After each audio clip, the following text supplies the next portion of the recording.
J'ai réfléchi, j'ai dit, ah, c'est pas quelque chose. C'est pour ça que Paul dit, j'ai pris ma terre, je comprends. Paul dit dans Romains 8, 31, 32, je crois, sans me tromper, même 31, 32.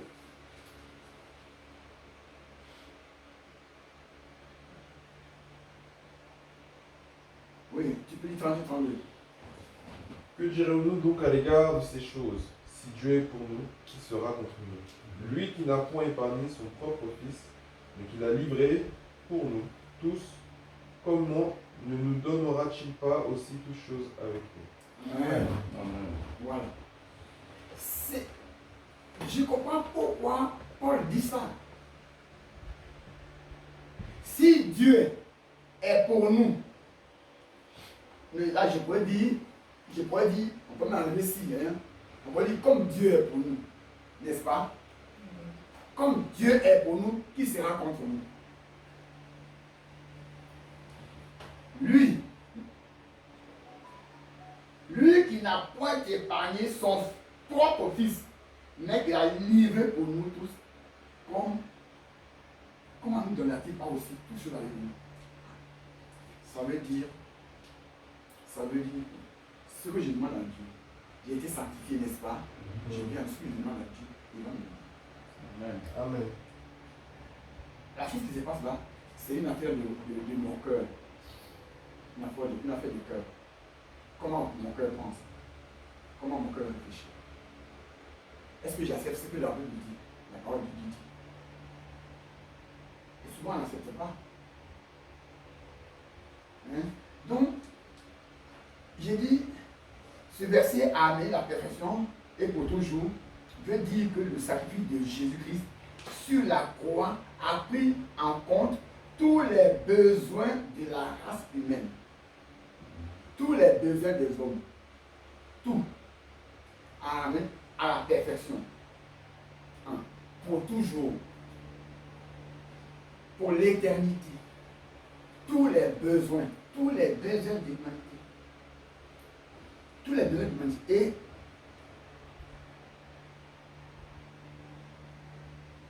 Et puis, ce n'est pas une seule fois. C'est-à-dire, ce n'est pas graduellement. Ce n'est pas, hein, aujourd'hui, je mets la perfection, demain, non plus. Une fois pour toutes et pour toujours. Et ça veut dire quoi? Et c'est ce que Paul dit aussi dans Philippiens 4, verset 19. On va le lire. Philippiens 4, 19.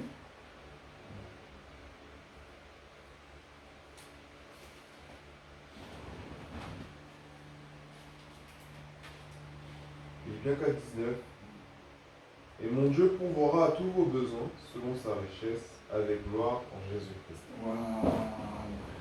Et mon Dieu pourvoira à tous vos besoins selon sa richesse avec gloire en Jésus-Christ.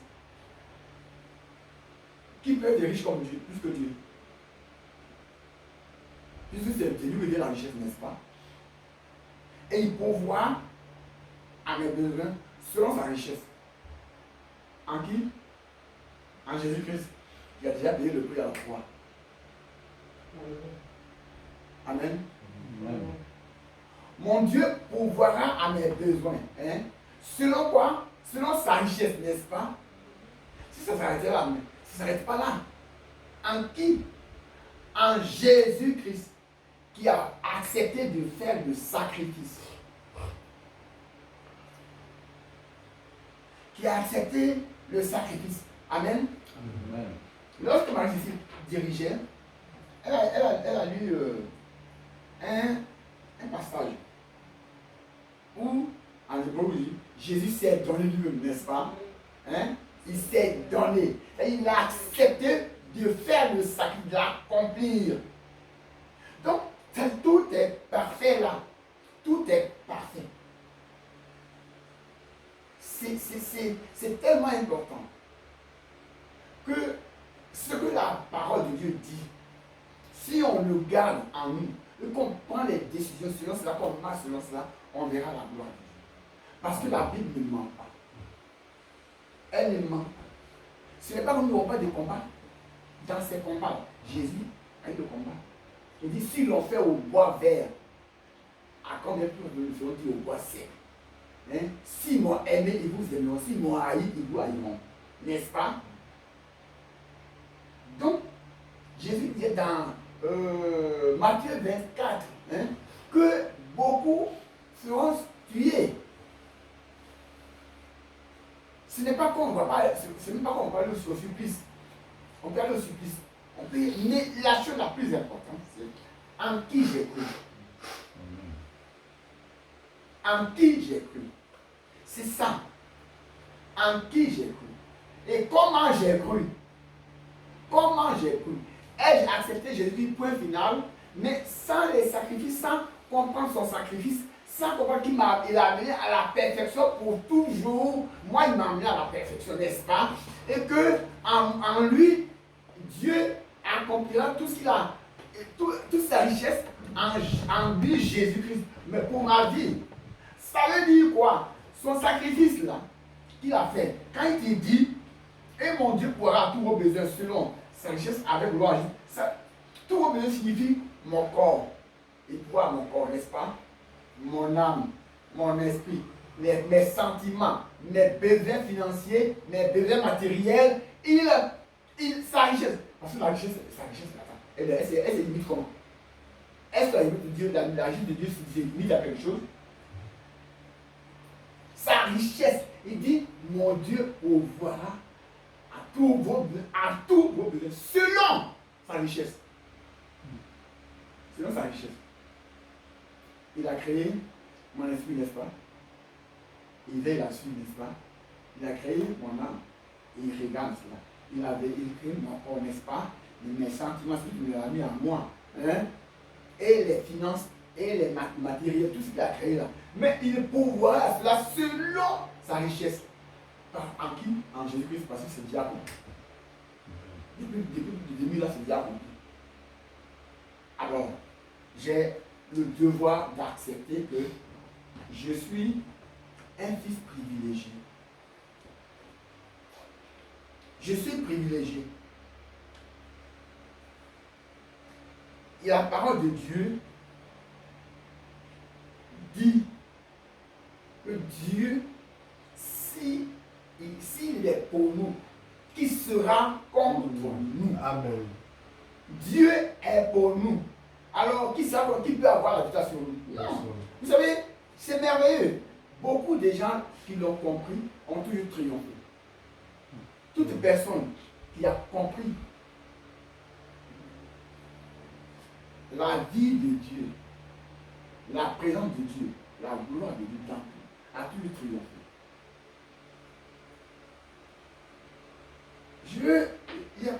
Il y a quelques exemples. Un monsieur américain qui s'appelle Harold Hill, il a écrit des livres. Hein. Il a écrit un livre qu'on appelle Comment vaincre. Il a écrit un autre, Comment vivre comme l'enfant du roi. Comment vivre comme l'enfant du roi. Mais quand vous lisez ces deux livres, je ne sais pas s'il est mort, mais il est encore vivant. Donc il est présent. C'est tout récent. Donc quand j'étais nouveau chrétien, je ne sais pas s'il est un nouveau chrétien. C'est déjà âgé, moi je ne sais pas. Mais il a écrit Comment vaincre. Il faudrait le chercher. Comment vivre comme l'enfant du roi. Il faut le chercher. L'auteur c'est qui? Harold Hill. Harold Hill, H-A-R-O-L-D, Hill c'est H-I-2-L. Harold Hill.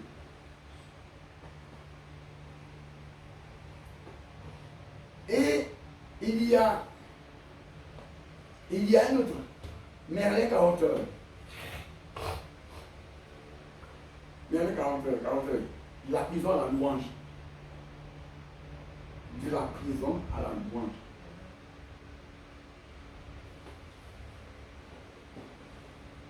Et il y a cet homme-là, le Sud-Africain, Robert Tom. Le vin nouveau est meilleur. Le vin nouveau est meilleur. C'est des gens à qui Dieu a fait la grâce de le comprendre, de comprendre son sacrifice. Mais ils sont entrés et ils ont vu la gloire de Dieu. Ils ont vu la gloire de Dieu. Comment s'appelle le dernier? Robert Tom. Le vin nouveau est meilleur. Il y a plein d'autres. Il y a plein d'autres. Jim Baker qui a dit transportez-vous montagne. Transportez-vous montagne. Quand Jésus dit que vous déplacez les montagnes, n'est-ce pas? Si vous avez combien de grains de s'élever, lui ça peut transporter vous-même. Mais quand vous lisez ce livre, cette formule-là, transportez-vous montagne. Et c'est. Ça dit, en même temps, tu vois que la vie de Dieu, ce que Dieu dit est vrai. S'il y a problème dans ma vie, ce n'est pas Dieu. C'est moi. N'est-ce pas? Parce qu'eux, ils ont une manière de prendre la chose, de saisir les promesses de Dieu. Ils ont une manière de saisir les promesses de Dieu. Je les saisis. Imaginez, lui, il passe un jour et il y a des brigands. Deux brigands qui l'arrêtent. Il dit, comme au sort, on va quelque part, amène-nous. D'accord? Donc, le brigand, il a pris son ami là. Il dit, il est mort et puis je ne sais pas comment faire. Est-ce que vous pouvez m'aider à le prendre? Il n'a pas dit, comme vous pouvez me dire à personne. Il a pris. Ils sont allés. Oh, c'est un plat qu'ils ont préparé. Alors, il va avec la personne, il va arriver quelque part dans, je sais pas, dans une aire. Il dit, bon, on va essayer de, comment il est fatigué, on va essayer de l'enlever. Il dit, comment tu veux qu'on l'enlève? Dis-moi, allons en ville. Ils sont allés, on va l'enlever. Quand on l'enlève, il est mort. Et il est mort. Ah, tu as dit qu'il est mort, non? Et il n'a pas pleuré. On dit, il n'était pas mort. Ah, il n'était pas mort. Mais il est mort maintenant. Vous savez, Dieu, ce que tu fais, Dieu est formidable. Dieu dit alors, il décrit son livre. Comment vaincre? Il remet. Il faut écrire. Il a fait le marché, il fait un faux pas, il se casse le pied. Il l'emmène à l'hôpital. Puis vraiment, il ne peut pas marcher. Mais le pied ne fait pas mal. Le pied ne fait pas mal, mais il ne peut pas marcher. Donc c'est là qu'il prend les filles et il écrit ça. Dès qu'il finit, il peut marcher. C'est-à-dire, Dieu veut faire de bonnes choses avec nous, n'est-ce pas? Parce qu'il a déjà tout accompli en Jésus-Christ. Amen. Amen. Mon Dieu et mon Dieu pourvoira à tous vos besoins, selon sa richesse. Avec quoi? Avec gloire. Où? En qui? En Jésus-Christ. Toute la vie de Dieu, elle est là. Et dites-moi, quand on prie, quand on veut avoir l'argent, à qui on demande?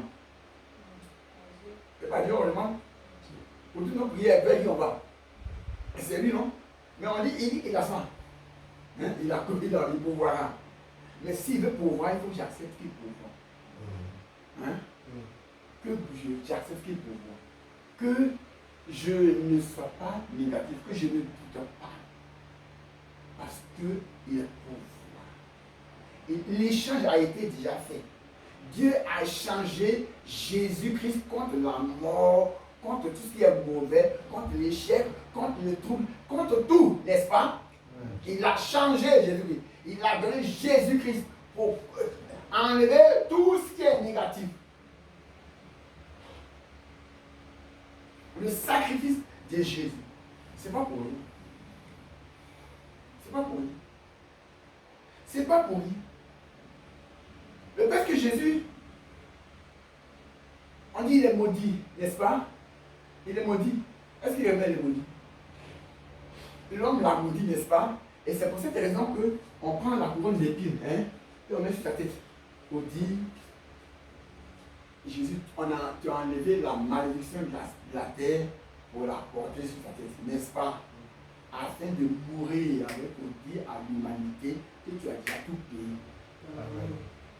Maudit est celui qui est pendu au bois. Galates 3, verset 13-14. Maudit. Jésus a été maudit, n'est-ce pas? On dit, on l'a fait pécher. On l'a fait pécher. Jésus sans péché, on l'a fait pécher, n'est-ce pas? On l'a enduit de péché. Pour qu'il porte nos péchés, afin que nous recevions sa justice. Amen.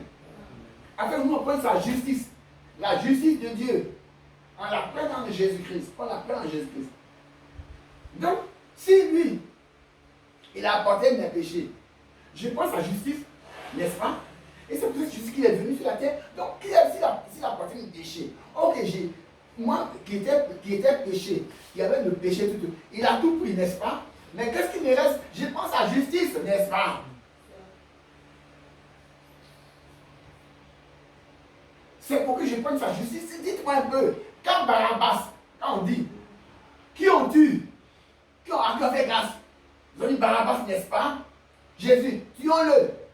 Tuez qui soit crucifié, dites-moi. Quand Jésus a été crucifié, est-ce que Barabbas a été encore crucifié une fois?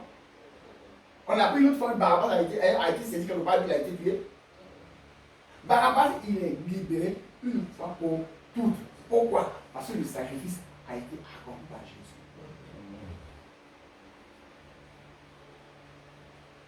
Vous ne verrez jamais ailleurs on a rattrapé un peu Barabbas, hein, qui paye quelque chose, qui paye ce qu'il avait. C'est fini, c'est fini, c'est fini. Jésus a payé. Amen. Il faut comprendre ça. Il faut que nous comprenions ça. C'est-à-dire, nous avons une part de responsabilité dans nos vies. Ce que nous avons à faire, c'est de prendre l'action pour dire, la Bible est vraie.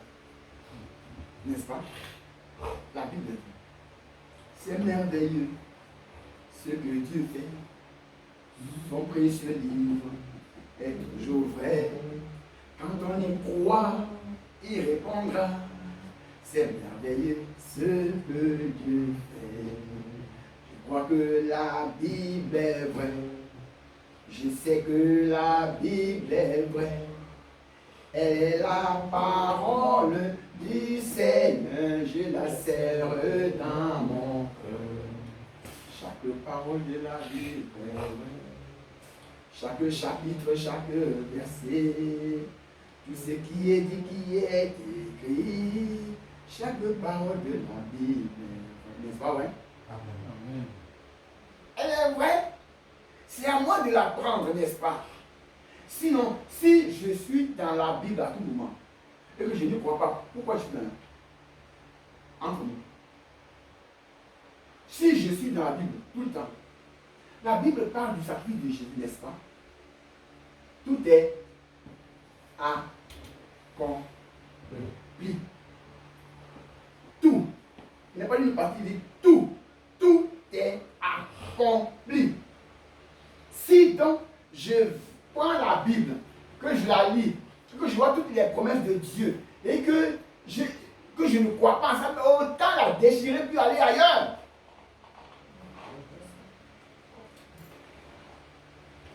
Amen. Amen. Si je peux lire la Bible tout le temps, et puis je vois toutes les promesses, et puis je vois, oh, ça s'est passé chez l'autre, et je suis content. Et Pourtant, on voit les miracles que Jésus a fait, n'est-ce pas? Et Jésus a dit tout est abominable. C'est pas vrai? Tout est abominable. Est-ce qu'il a dit que tout s'accomplira? Il a dit tout est. Ça dit, c'est déjà fait. C'est fait, c'est fait. Donc, mon Dieu, pourquoi mes besoins?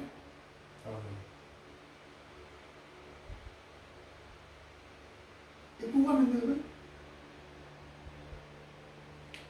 Selon sa richesse, avec gloire en Jésus-Christ. Dieu est pour moi, qui sera contre moi? Lui qui n'a pas épargné son fils, n'est-ce pas? Son propre fils. Il a livré pour moi, n'est-ce pas? Il a livré un sacrifice pour moi. Comment ne me donnera-t-il pas aussi toutes choses avec lui? Dites-moi un peu, entre nous, si le sacrifice de Jésus-Christ, entre le sacrifice de Jésus et l'argent qu'il va me donner, les biens matériels, les maisons, tout ça, qu'est-ce qui est plus important? Si Dieu a donné, hein, il a livré son fils, qui était pour lui quelque chose de la chose la plus importante. Est-ce que c'est le matériel qui est important pour me donner? Hein? Est-ce que c'est la guérison physique qu'il peut me donner? Il y en a qui disent Amen. Amen. Amen. Amen. Il y en a qui disent Jésus n'a jamais été malade. Amen. Il a moi, non? Je suis malade. Mais si j'accepte ça, moi-même je suis doctorat. Si j'accepte, je suis malade. Si j'accepte, Jésus va me dire va passer ça. Amen.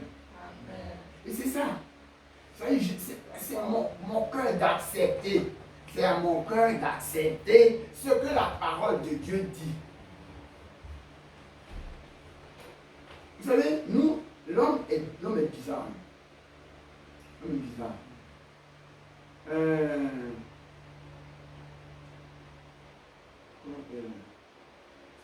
Le pasteur Samuel, c'est Schmitt. Schmitt, il est à Toulouse là-bas. C'est lui qui est le fondateur de son père qui est le fondateur de Porte Ouverte. Où on y partait. On y partait tous les ans, on partait dans tous les séminaires.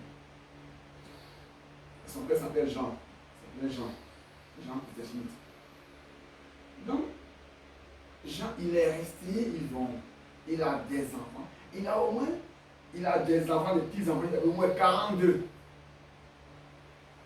Et il est tombé malade, on dit malade. On l'a amené à l'hôpital. Et il appelle son fils, et il appelle son fils, et je vous ai interdit de prier pour moi. Je vous ai interdit. Je ne veux pas compris pour moi. Je vais y aller. Il dit, je veux aller. Je vous ai interdit de prier. Ce n'est pas une maladie, je veux partir maintenant. Je vous ai interdit, la maladie est menacée. Papa en a compris. Ils se sont retirés. Quand il revient, il est parti. Tout simplement. Vous savez, il y a quelque chose qu'on dit, maladie, n'est-ce pas? C'est même pas une maladie, c'est quelque chose qui va, Dieu prend pour t'amener, n'est-ce pas? Et c'est formidable. On a la paix avec. On a la paix avec. On a vu un autre frère qui avait comme 6 enfants à l'école des sourds, à l'épouvant. Il tombe malade. Non, il a fait sa femme, il dit, non, prions, Dieu le Seigneur. Ils ont loué, puis il était adossé au mur. Il s'est adossé au mur. Ils ont très chanté dans lui. Oh, on est fatigué. Tu es fatigué, repose-toi un peu. D'accord, il est adossé. Ils sont allés. La elle est dans la cuisine, elle revient. Il est parti. Tranquille. C'est tranquille, quoi. Et ça, c'est beau. C'est-à-dire, c'est cette relation qu'on doit avoir avec Dieu. Hein? Amen. C'est ça. C'est pas des plaintes avec Dieu. C'est de saisir ses promesses et puis avoir cette relation avec lui. Amen. Est-ce que vous avez appris que Élisée était est mort de la maladie dont il était malade. Hein? Mais il disait, qui sait comment il est parti? Il est parti dans la gloire, au point où, comme son serviteur, Géasi n'a pas voulu, il avait trompé, il avait trahi Élisée, et il a eu la lèpre de Naaman. Il est parti. Élisée n'a pas pu transmettre ce qu'il a, la gloire que Dieu lui a donnée. Il n'a personne. Personne. Donc il est mort avec la gloire. Au point où il y a eu des séductions, il y a eu une bataille, il y a eu un conflit. Les gens ont fui. Et puis il y a un mort qui s'échappe des mains de ceux qui le portent et il touche les os d'Élisée. Il est ressuscité. Il est ressuscité. C'est ce que Dieu est. Amen. Amen. C'est ce que Jésus est. Et il a besoin de nos cœurs. Il a besoin de nos cœurs. Ce n'est pas nos cœurs plaintifs. Hein. Ce n'est pas nos cœurs qui se plaignent tout le temps. Là. Je suis dans une situation, je l'accepte, je dis, je suis dans la gloire de Dieu. Mon Dieu pourvoira. Le Seigneur pourvoit mes besoins. Quand je l'appelle, il me répond. Pourquoi donc me faire des soucis? Jésus-Christ pourvoit mes besoins. Yahvé Jireh pourvoit mes besoins.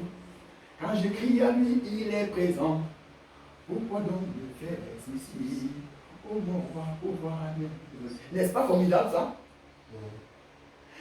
Quelle position dans laquelle je me trouve où Dieu ne peut pas agir? Il a tout accompli. Moi et mon Dieu pourra tous vos besoins avec une richesse et une gloire. C'est Dieu veut que sa gloire soit toujours élevée, n'est-ce pas? Il va le pouvoir avec une gloire. Il a fini en Jésus-Christ. Et s'il est pour moi, il est pour moi. Le fait qu'il m'ait accueilli, il m'ait amené à l'accepter, c'est qu'il est pour moi. N'est-ce pas? Le fait que Dieu ait amené à l'accepter, à accepter Jésus-Christ, son fils, c'est qu'il est pour moi. Parce que nous savons que entre Ésaü et Jacob, Dieu a dit, j'ai aimé Jacob et j'ai haï Ésaü, n'est-ce pas? N'est-ce pas?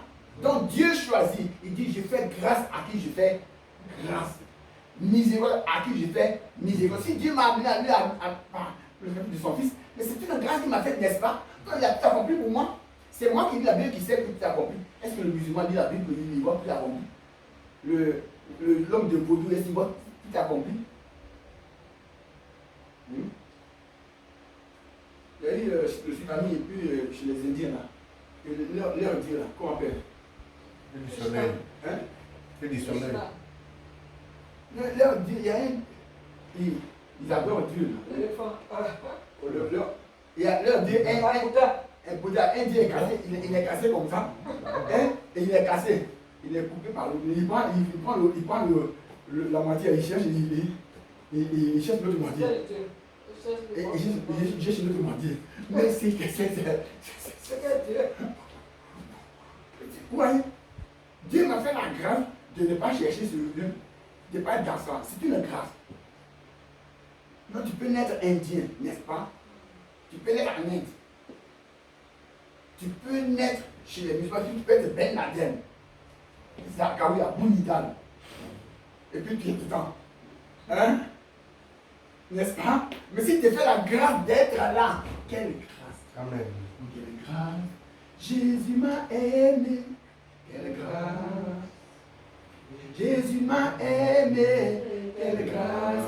Quelle grâce! Jésus m'a aimé. Quelle grâce! Quelle grâce! Jésus m'a aimé. Quelle grâce! Jésus est mort pour moi. Quelle grâce! Jésus est mort pour moi. Quelle grâce! Quelle grâce! Jésus est mort pour moi. Quelle grâce! Quelle grâce! Jésus est mort pour moi. Quelle grâce! Jésus m'a racheté. Quelle grâce! Jésus m'a racheté. Quelle grâce! Quelle grâce! Jésus m'a racheté. Quelle grâce, Jésus m'a racheté. C'est une grâce, n'est-ce pas? Une grâce d'être là. Je voudrais donc vous dire que la parole de Dieu dit que Jésus, Dieu a tout accompli en Jésus-Christ. Pour nous, n'est-ce pas? Jésus a tout fait. Dieu a tout accompli en nous. Hein? Pour nous, il a tout accompli en Jésus-Christ. Amen. Amen. Vous savez, il n'y a pas deux solutions. Il n'y a pas trois solutions. Il n'y en a pas mille. La solution est unique. Elle est unique. C'est la croix de Jésus. Point. Amen. Que tu sois Ivoirien, France, que tu sois Indien, que tu sois Chinois, que tu sois Américain, que tu sois noir, que tu sois blanc, que tu sois rouge, que tu aies les yeux plissés comme petit, tout. Hein? Tout ça va. Il y a une seule solution, n'est-ce pas? La croix de Jésus. Amen. Et c'est ça qui est le plus important. Amen. Et c'est ça. Quand je me fixe la croix de Jésus, je vois la gloire de Dieu dans ma vie. C'est ça. Je fixe la croix de Jésus. Je dis, ah, c'est moi qui a fait tout ça. Mais je prends. Puisque c'est fini, c'est définitif, n'est-ce pas? Tout est accompli. Si la croix est là, je prends et je vis le Seigneur.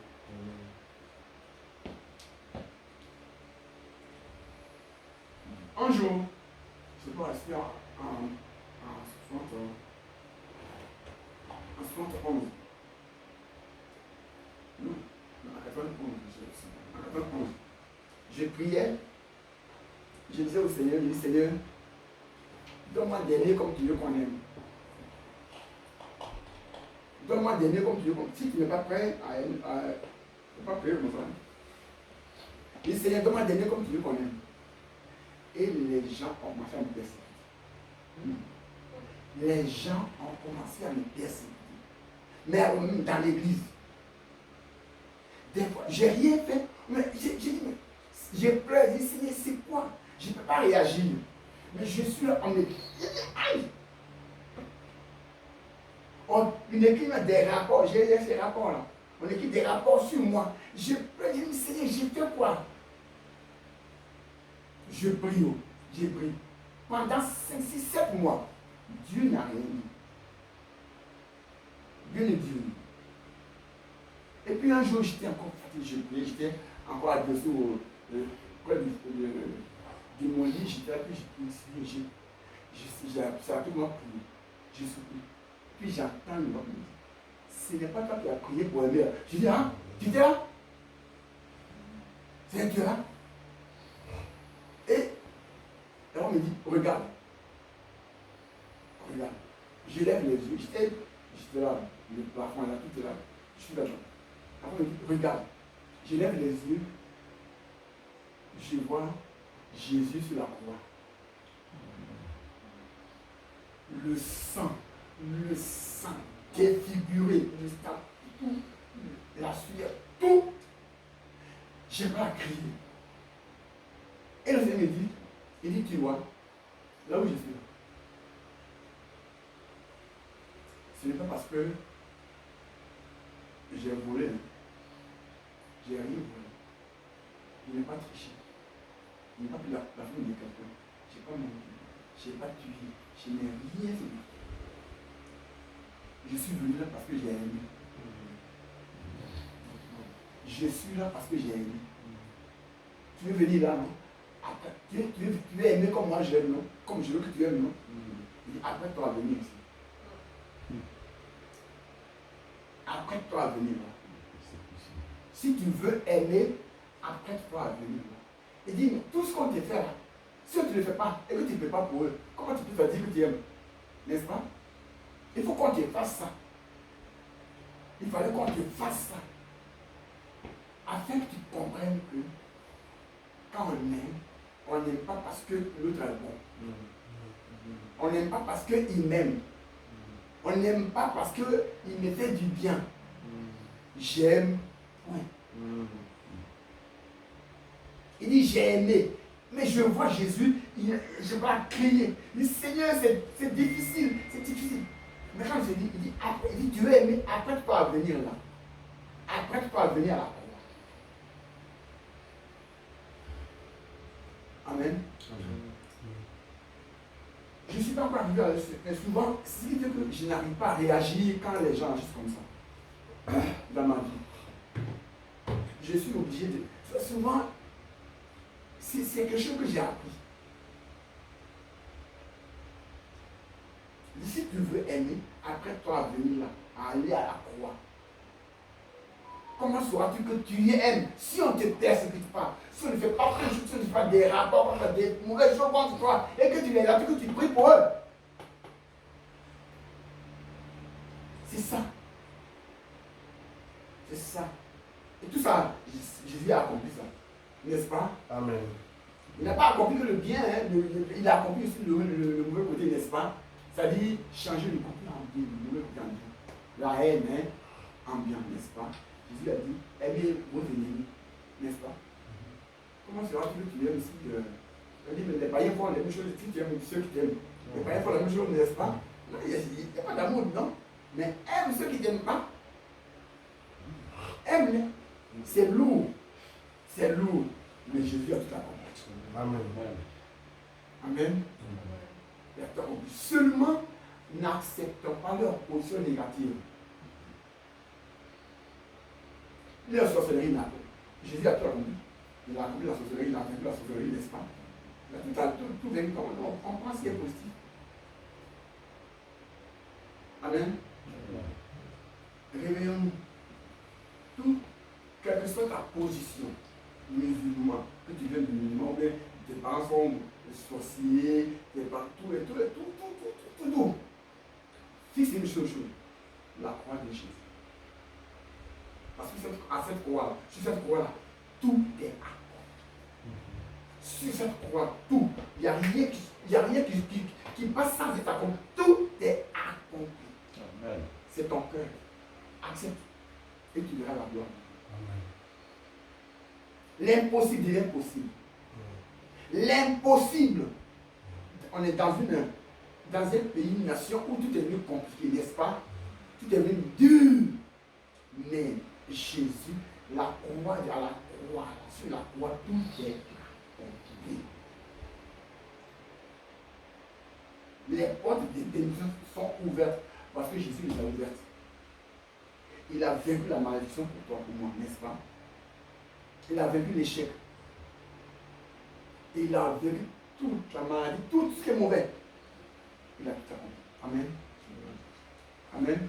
Amen. Partout où tu marches avec tout est accompli. Partout où tu marches avec la croix de Jésus. Dans ton cœur, la croix de Jésus. La croix de Jésus. La croix de Jésus est là.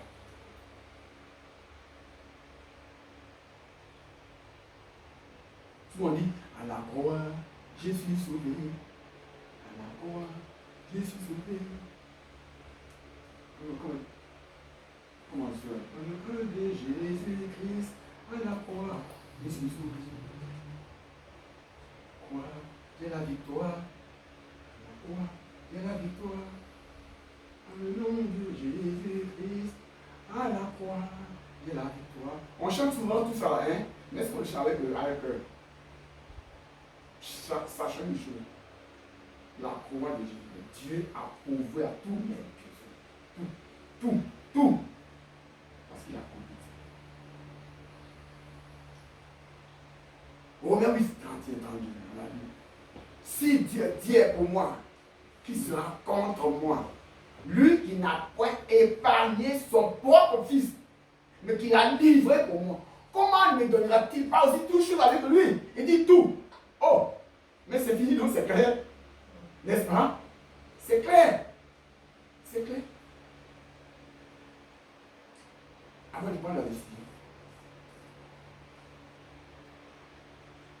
on va se demander.